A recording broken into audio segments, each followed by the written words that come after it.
The evening had started the way most evenings do when you trust someone completely, carelessly, warmly, with no armor on. My name is Rahul Mehta, and I had been married to Priya for 6 years. 6 years of building something together, an apartment in the city, a routine that felt like home, and a kind of love that had grown quieter over time, but no less real, or so I believed. We had met during our postgraduate years, fallen into each other's lives the way young people do, recklessly and without a plan. She was bright and funny, and had a way of filling a room without trying. I loved that about her. I loved her. Our maid, Kamla, had been with us for 4 of those 6 years. She was a stout woman in her mid-50s, with silver threading through her hair and a perpetual expression of quiet observation. She cooked, she cleaned, she kept the house breathing, while Priya and I both worked long hours. She was not the kind of woman who involved herself in our personal lives. She cooked dinner, washed the dishes, and left by 8:30 most evenings without a word beyond the necessary. That is why, when she came to me the morning after that Saturday night, I knew before she even opened her mouth that something had broken. But I should go back to the beginning. I should tell you about Vikram. Vikram Sood had been Priya's friend from her college days, a decade and a half of shared history between them before I ever entered the picture. He was the kind of man that other men feel vaguely uneasy around without being able to explain why. Handsome in a way that seemed effortless, charming in a way that felt calculated only in retrospect. He worked in advertising, travelled frequently, and had a rotating cast of women in his life that he spoke about with the same tone one uses to describe a good meal. Enjoyable, temporary, worth revisiting until something better came along. I had never disliked Vikram openly. That would have made me the insecure husband, the jealous type, and I had always prided myself on being reasonable. Priya had known him far longer than she had known me. Their friendship, she assured me, was old and platonic and deeply rooted in a shared past that had nothing to do with romance. She said this without being asked, which in itself should have told me something. But love has a way of editing out the signals that inconvenience it. Vikram came to our apartment that Saturday evening for dinner. He was in the city for a work trip, staying at a hotel nearby, and Priya had invited him casually, the way she sometimes invited people without quite consulting me. I did not object. I set out extra wine glasses. I helped her cook. The evening was pleasant enough. We ate, we talked, we drank more than we should have. Vikram was entertaining in that way of his, full of stories, full of laughter, leaning slightly too close when making a point, but never quite crossing a line you could identify clearly. Kamla had stayed late that evening to serve dinner, and she was cleaning the kitchen quietly while the 3 of us sat in the living room. Around 9 o'clock, Priya suggested we play a card game. It was something she had bought months ago and never opened, a box of some elaborate social game that involved storytelling and personal confessions, the kind of game designed to make people feel intimate in a hurry. I was tired and a little wine-heavy, and I remember thinking it was an odd choice for a weeknight, but I said nothing. Vikram was enthusiastic, so we played. The game started innocuously. Draw a card, answer a question, pass the deck. The questions started light. What is your most embarrassing memory? What would you do with one free day and no consequences? And gradually drifted into territory that felt slightly uncomfortable to me. Describe the last time someone made you feel truly desired. What is a secret you have kept from someone who loves you? Priya and Vikram were laughing easily, answering freely, occasionally glancing at each other with the specific ease of people who have a language between them that you are not part of. I was laughing too, mostly because not laughing would have revealed too much. At some point I excused myself to use the bathroom. I was gone perhaps 5 minutes. When I came back, Priya was mid-sentence, saying something to Vikram in a low voice that stopped the moment I appeared. She looked up, smiled, and held up a wine glass. "You're missing the game," she said. "I can see that," I replied, sitting back down. The game continued. Nothing overt happened. Nothing happened at all, technically. But somewhere in that hour, something in the air had changed. A subtle shift in temperature that I could feel in my chest, but could not name out loud. Around 10:30, Priya said she wanted to show Vikram the new study. We had recently renovated the second bedroom into a proper home office, and she had been proud of how it turned out. It was a practical space, ordered and well lit, with built-in bookshelves and a writing desk she had chosen herself. I had no reason to object to this. It was a room. It was furniture. "Come, I'll show you," she said to Vikram, already standing. He followed her. The door did not close all the way. I noticed that because I was watching. Not, obviously, not dramatically, but I was watching. The way you watch when something in your body is paying attention before your mind has caught up. It was ajar by perhaps 3 or 4 inches. I could see nothing. I heard voices, muffled, some laughter. Then, very softly, I heard the door click. Fully shut. I sat on the sofa with my wine glass and did not move. The card game was spread out on the coffee table in front of me. My jaw was tight. I unclenched it deliberately and took a sip of wine and told myself there was a perfectly normal explanation for why the door had just closed. People close doors. It does not mean anything. It does not mean anything. They were in there for 22 minutes. I know this because I looked at my phone when the door clicked shut, and I looked at it again when they came out. 22 minutes. Priya's cheeks were slightly flushed. She was smiling with the particular brightness that people wear when they are covering something or when they have just laughed very hard. Vikram looked comfortable, unhurried, the way he always looked. "Sorry," Priya said, dropping back onto the sofa beside me. "I was telling him about the shelving system. He's looking to do something similar in his flat." "Of course," I said. "You should have come," she added.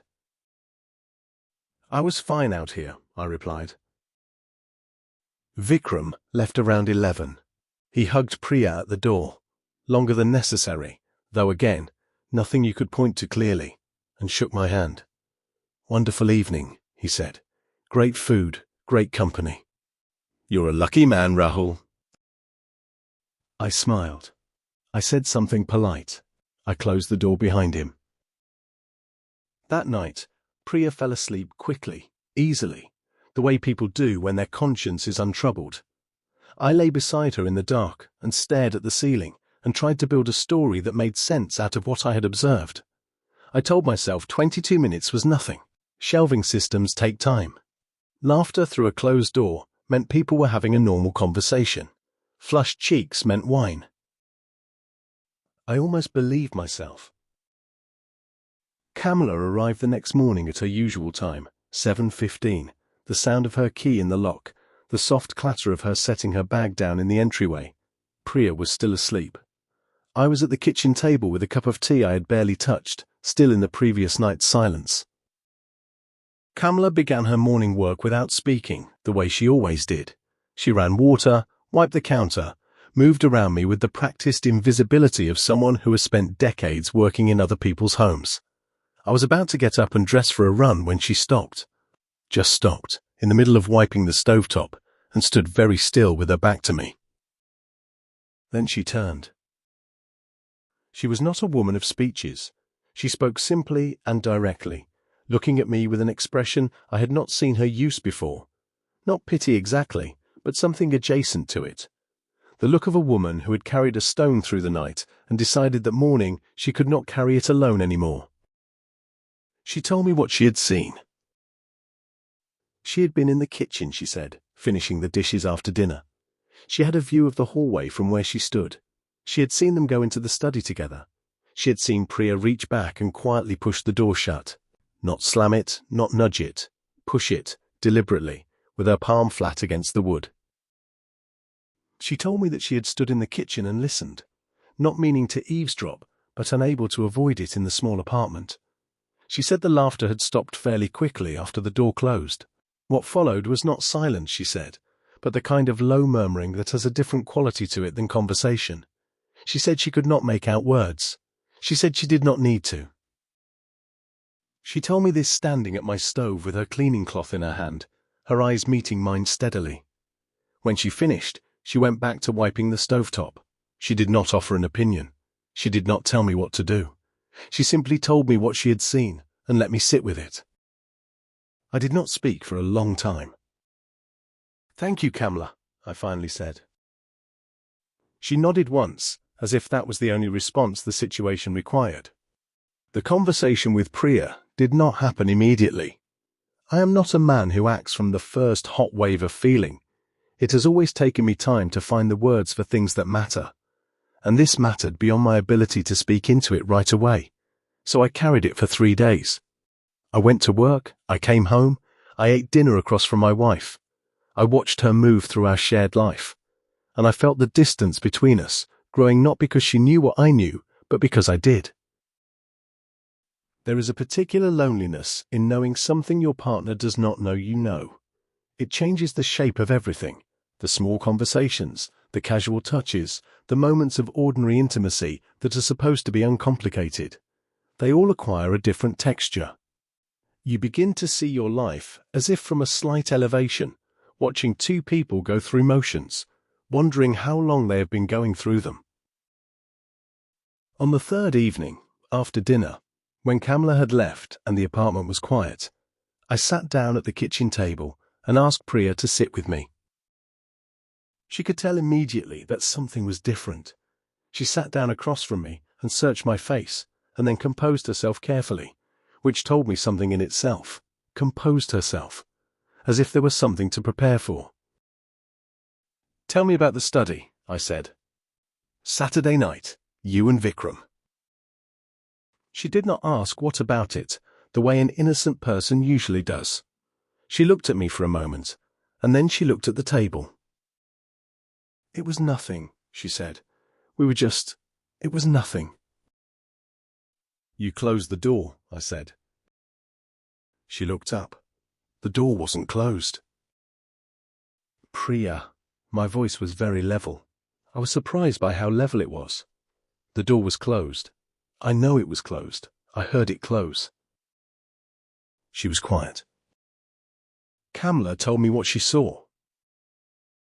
Something moved across Priya's face, the particular expression of someone realizing the exact shape of what they are up against. Not panic, but a kind of internal reckoning, a rapid and private accounting of what was known and what could still be managed. "Kamla doesn't know what she saw," Priya said, but there was no conviction in it. "What she saw," I said, "was you close the door. She was 5 feet away in the kitchen. That's not a matter of interpretation."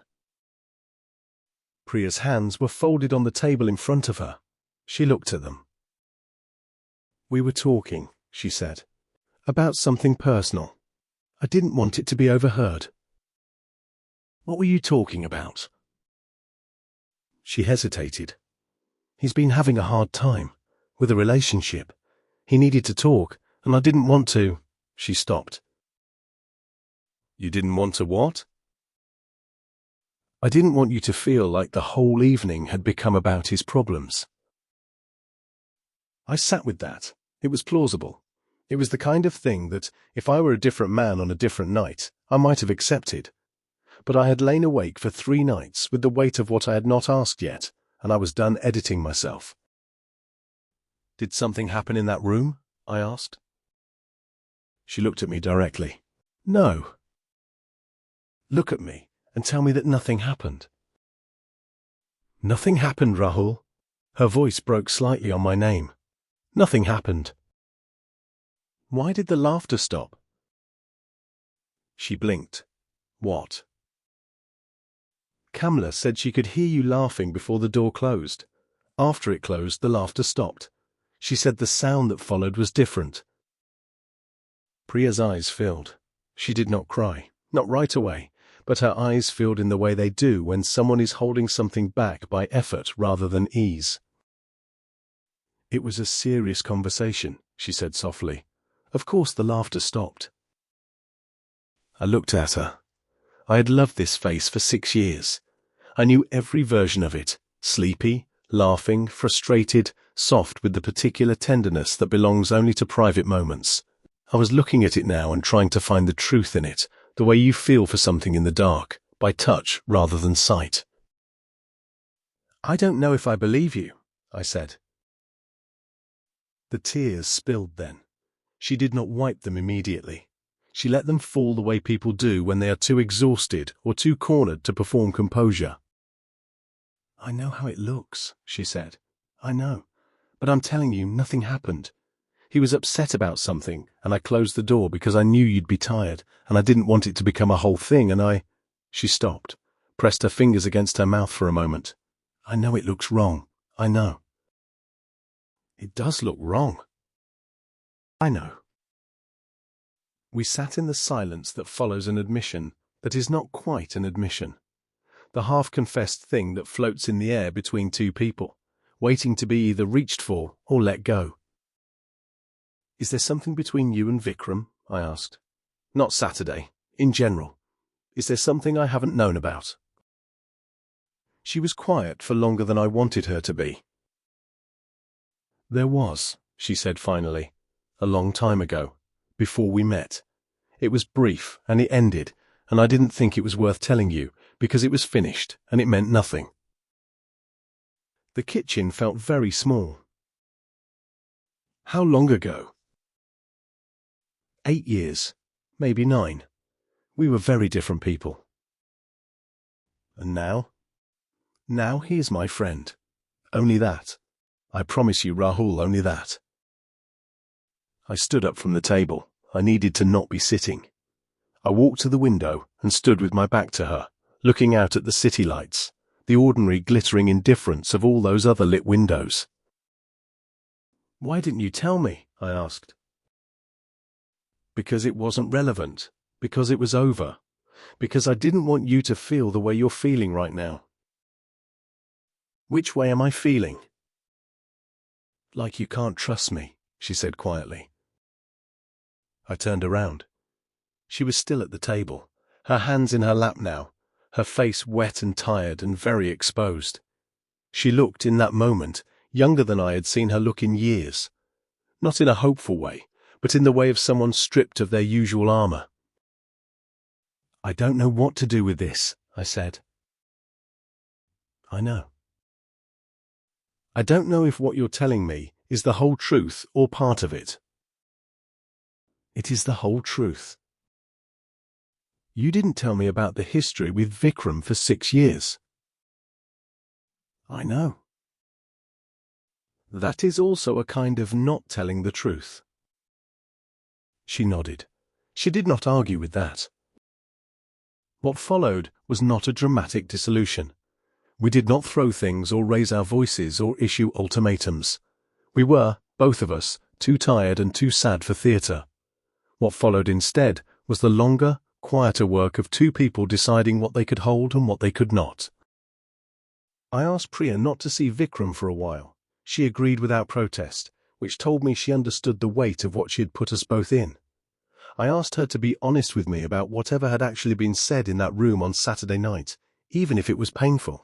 She told me, and I believe her, or I am choosing to believe her, which is perhaps the same thing, that Vikram had told her he still had feelings for her, that he had said so inside the closed room, that she had told him it was not possible, that she was married, and that she had meant it when she chose this life, that she had not told me because she did not want to upend everything for something she had already handled. I asked her why she hadn't told me the moment it happened. She said, because she knew how I would hear it.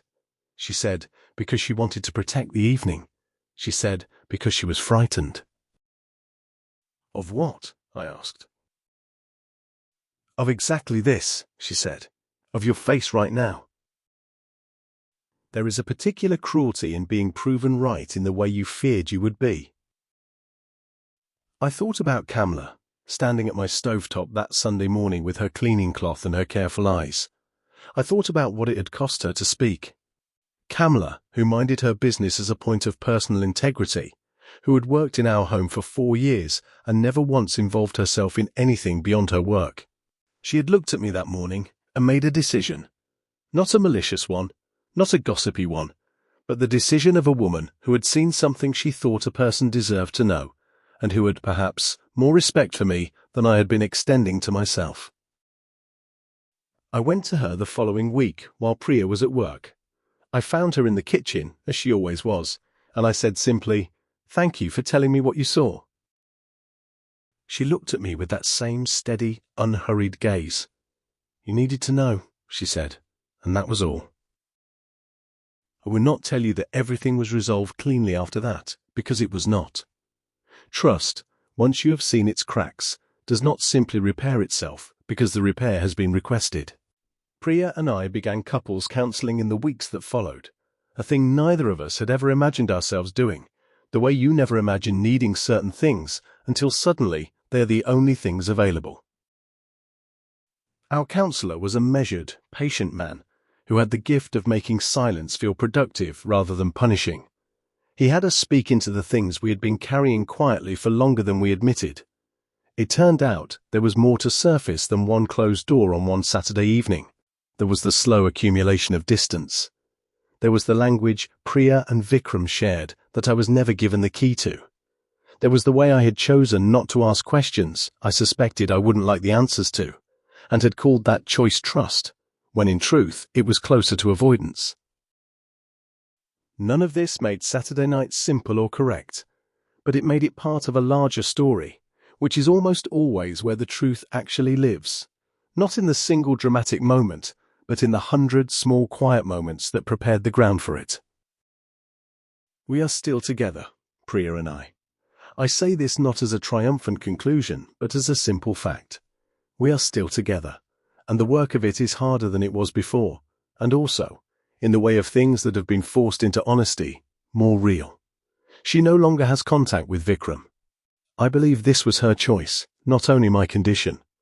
I believe she understood, in that kitchen on that Sunday morning when I came to her with what Kamala had told me, that something had to be surrendered. Trust is not a door you unlock once and leave open forever.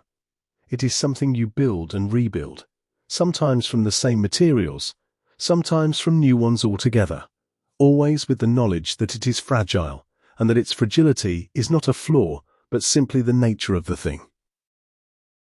I still think about that moment, the sound of the door clicking shut, 22 minutes, the laughter going quiet. I still feel the shape of it sometimes late at night, the way you feel an old injury in certain weather. I do not think I will stop feeling it entirely. I'm not sure I want to. Some things deserve to be remembered with accuracy. But I think, most often, about Kamala, about the courage of what she did, and the simplicity of how she did it. No drama, no sides, no agenda. Just a woman who saw something and decided that another person deserved to know. In the whole long story of that night and its aftermath, she is the character I return to most often. She comes every morning still, at 7:15, the sound of her key in the lock.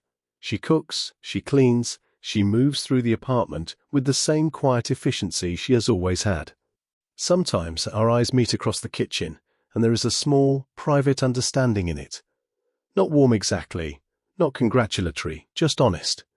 The acknowledgement of two people who know something true about the world and about each other, and who have chosen, quietly, to continue anyway. She never brought it up again. Neither did I. Some things are spoken once, and exactly once, and that is enough.